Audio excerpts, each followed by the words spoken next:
looking at the platinum premium versus gold fund hedge perspectives, and we're doing that with Chris Pretorius. He is a wealth manager at AlphaWealth. Chris, thank you for making the time to join us.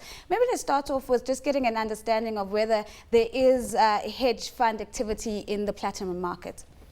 Well, thank you for having me. I think the hedge fund activity in the platinum market is at the moment not great. I think the biggest problem for hedge fund is, you try and analyze a market, you look at supply and demand, look at the fundamentals of the industry, and the platinum market has got so many labor disruptions. And I think one of the main problems for platinum is, over the years, is the main drivers obviously being industrial, catalytic converters. And if you look at the car sales over the last 4 years, since 2010, car sales have increased, yet, platinum prices haven't really kept up. And if you look at South Africa being 80% of the world's platinum market, last year we had strikes for 5 months. And yet the platinum price has been incredibly weak. So I think from a supply-demand perspective, and I think it's a very hard space to play. I think liquidity, especially in the physical market, I think the biggest ETF that I'm aware of is roughly about 15 billion rand. It's actually a South African ETF.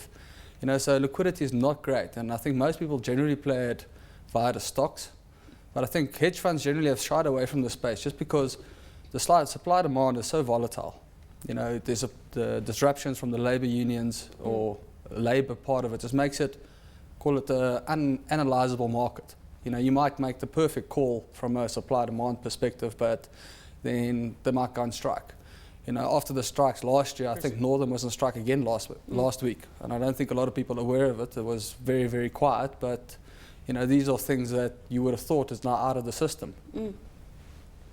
Chris, it's Lindsay in Cape Town. What you've just said about the lack of liquidity, certainly in the platinum market, because I remember in the old days the New York Mercantile Exchange contract size for platinum was 50 ounces and gold was 100 ounces, and there was so much more volatility, or rather volume, in gold than platinum. But it's almost as though that if a hedge fund got hold of it, they could have a real go at the platinum market because of what's happening in South Africa and the fact that there's so much uncertainty in the world, and they could drive gold to a massive premium to platinum. And that's one of the reasons that I really wanted to talk about this tonight. Is there hedge fund activity between the ETFs, between the physical, between the gold and platinum price in rands and in dollars and other currencies, or do they concentrate more on things like the euro dollar and other currencies?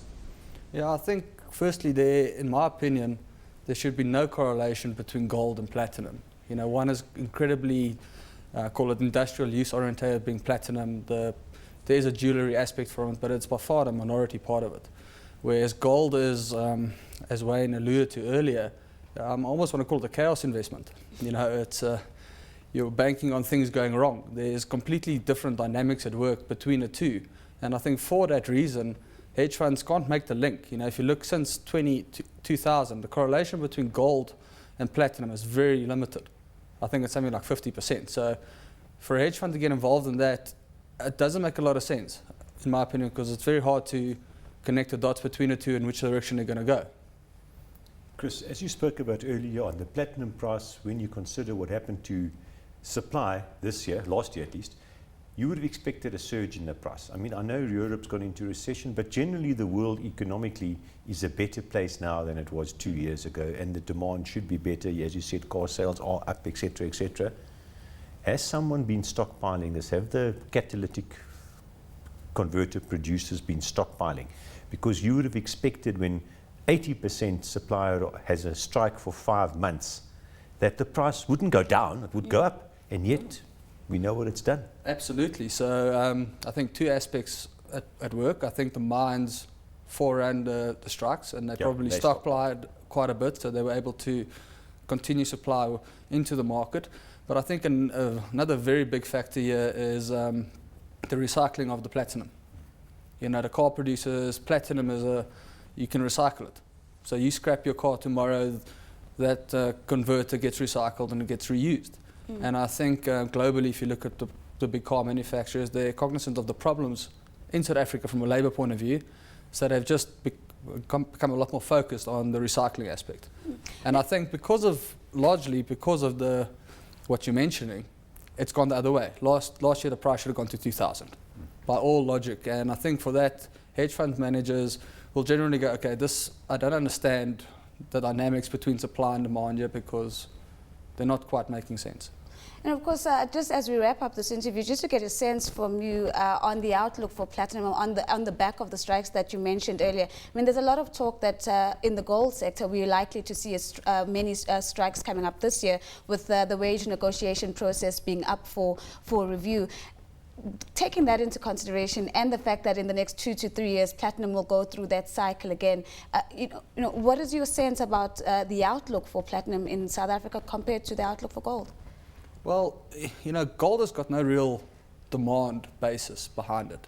I think a third of gold is investment driven. Reserve banks buying it, As I said, the largest ETF I'm aware of on platinum is like 15 billion.